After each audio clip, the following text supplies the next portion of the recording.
Hi buddies, Jose Wire Ninjas. We build systems and circuits of integrity. We're also Dreamedia's preferred partner in the New Jersey area, and that means two things. Number one, we make awesome content for you guys on YouTube. Number two, if you need system design, sales, service, parts, please hit up Dreamedia. They'll take wonderful care of you. Now, today we're in Montgomery, New Jersey, where I'm going to show you how to install a power supply for a rack. I've installed anything from a $3 power strip all the way up to upwards of a $3,000 in excess of power supply suitable for, audiophile grade audio equipment.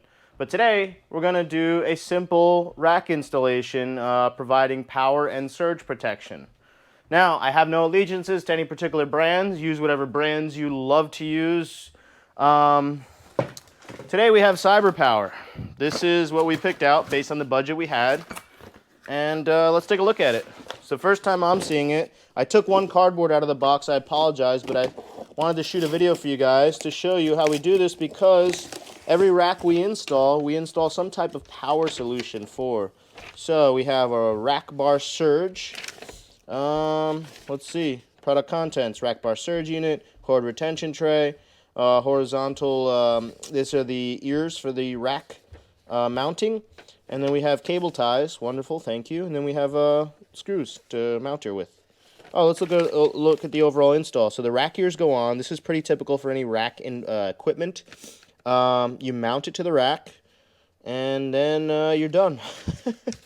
Pretty simple, pretty straightforward here. But I figured we'd throw it at you because it's something we haven't covered, and it's something you shouldn't overlook. It's very important to have. I would say the most important thing is surge protection. I've seen entire homes, unfortunately, like I've worked for other audio video companies, and without protection, I've seen entire homes, like equipment just gone, decimated. And that's not cool. So invest in some type of solution for your equipment to protect it from nature. So let's take a look here. We have a CyberPower rack mount. I think it's good for 3,000 joules. I'm not mistaken. Let's see. We get ratings on here. I don't know. We should have some type of protection here, I hope, right? Let's see what she says. Do we get any information here? I know it's surge.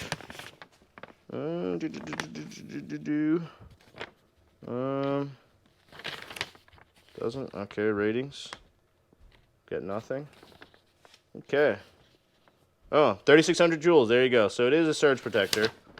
I'm pretty sure I had some guidance. All right, so we have our main unit here. I think the first step is going to be getting the rack mount screws on. So let's do that.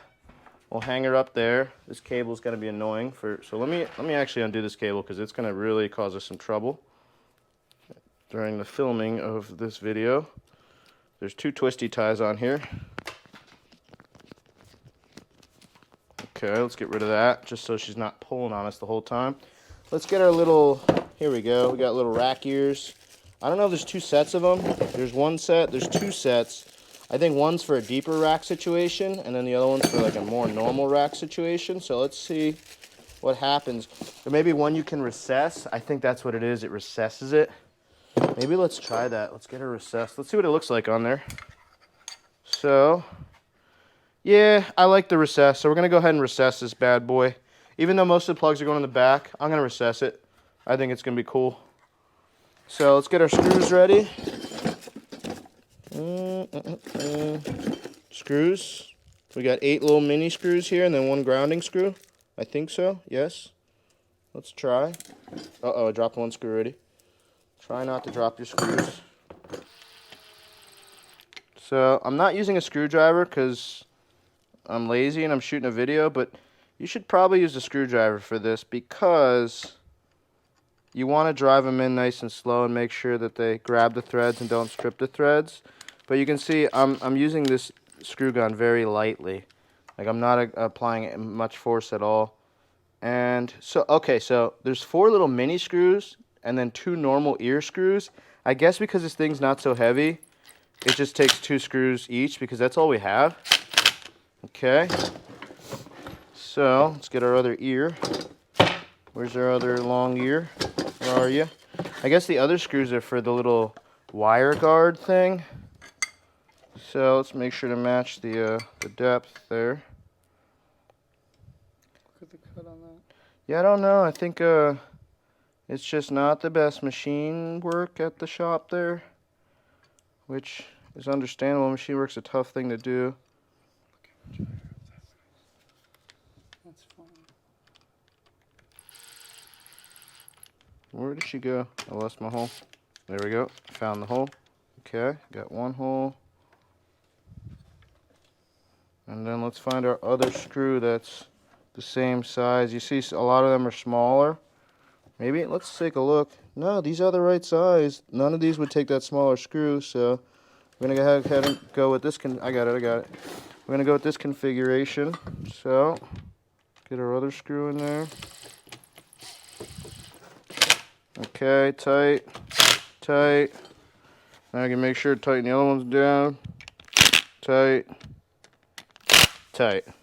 All right, step one has been achieved. We have our rack ears in place, which means she is rack mountable now.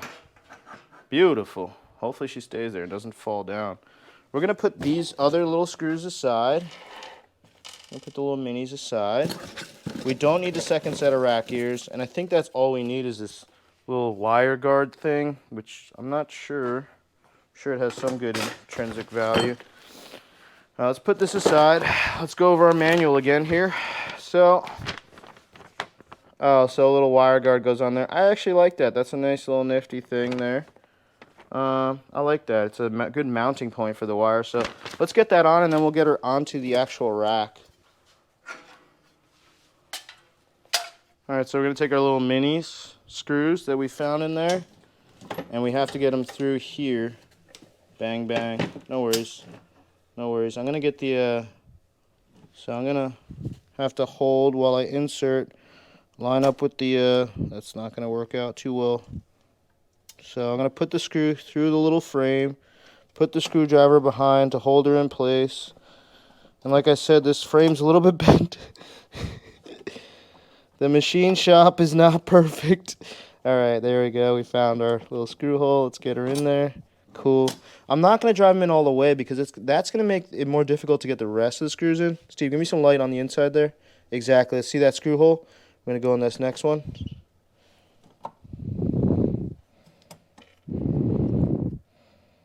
Where'd you go? Where'd you go?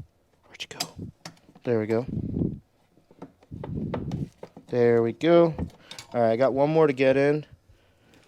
Let's see, in there. Let's try to get the thing out of the way. You see what I mean? I'm not tightening them down all the way, otherwise it'd make it very difficult for me to get these remaining screws in. Get the screw in the hole. Okay, let's lose everything. Probably could use a smaller screwdriver here, but we want to.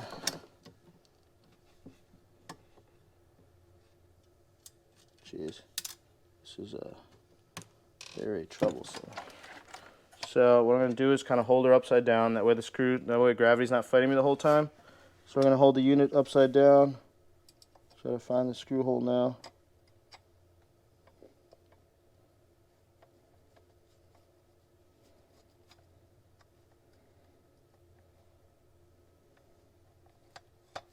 There we go. All right, it helped to lose the gravity, find the screw hole. Now before we tighten them all down, let's make sure she is where we want her to be. Yeah, I think flush to the bottom is good, and then we can tighten her down. Yeah, let's go to the bottom. Beautiful. All right, that's one tight.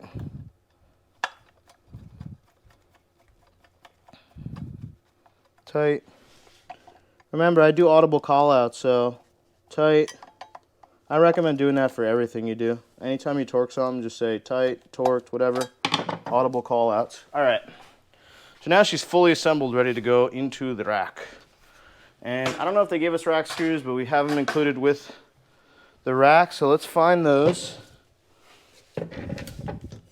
Yeah, the rack did include. So there's two items here. Number one, the little retainers, the screw retainers. I forget what they're actually called, but that's what they do. They retain screws. We're going to get 4 of them, and let's pop them in the rack. I'm going to set this aside so you can see. Don't worry, she'll hold right there.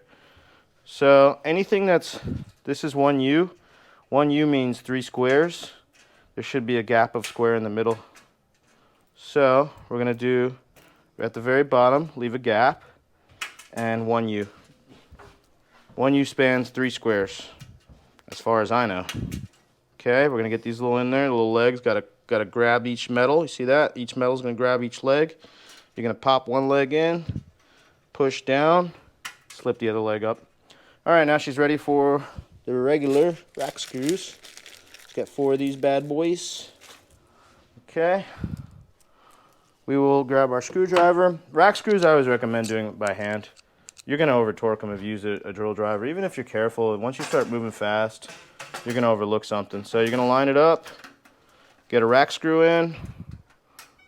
Now again, these I don't tighten all the way down till I know she's in position. So we're just getting them torqued. Just get them in there, at least for now, not fully torqued. I get a text message. That's what that noise is, my fancy ringtone. It's custom made ringtones. Good. All right, so now with the last one going in, now we can position depending on where you want it, depending on the rack. I'm just gonna have it kind of centered and all the way at the bottom so I don't occupy the space, but I'm also gonna make sure she's level. You see there's a tilt here. This would level out with the screws going in anyways, but I'm just gonna have her primed in position. So that's 1 torqued, 2 torqued. Whenever you're hitting 4 different points that are interconnecting or correlating, I like to go in a star pattern. So like here, then back here. It just comes from practice in different fields, but torqued, it just seems the best way to do it. Torqued. That way one's not too tight along the other. You know, they're all kind of fall in unison. But that's about it. I think the last thing to do would be to plug this to power. And we're not going to plug it to power because we would kill the home's internet. We'll do that a little bit later. But that's it. That's your power solution installed to a rack. Beautiful.